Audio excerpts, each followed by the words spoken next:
White discharge రావటము, vaginal infections రావటము ఈ మధ్య చాలా కామన్ గా జరుగుతున్నాయి కదా. ఇవన్నీ అవాయిడ్ చేసుకోవాలంటే మీరు చేయాల్సిందల్లా రెండే పనులు.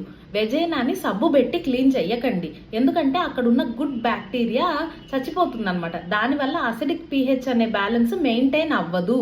సో సబ్బు పెట్టి కడగకూడదు. మీరు కడగాల్సిందల్లా గోరువెచ్చటి నీటితో మాత్రమే. మీకు ఇన్ఫెక్షన్స్ ఉన్నాయి డాక్టర్ రాశారు అంటే తప్పితే మీరు వెజైనా మీద సోప్ పెట్టకండి. హాట్ వాటర్తో క్లీన్ చేసుకుంటే సరిపోతుంది.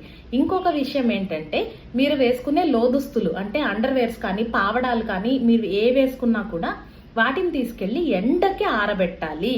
గదుల లోపల లేకపోతే బాత్రూమ్స్ లోపల తడికి చెమ్మకి ఆరేసి అలానే యూజ్ చేస్తూ ఉన్నారు బట్టల్ని. ఆ పని చెయ్యకండి.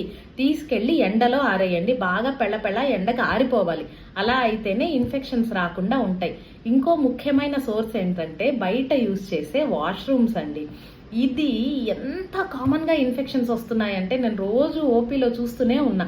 పెళ్ళైన ఆడవాళ్లకే కాదండి, చిన్న పిల్లలు 6 ఏళ్ళు 7 ఏళ్ల ఆడపిల్లలకు కూడా బాత్రూమ్స్ బయట యూజ్ చేయటం వల్ల వెజనల్ ఇన్ఫెక్షన్స్ చాలా కామన్ గా వస్తున్నాయి.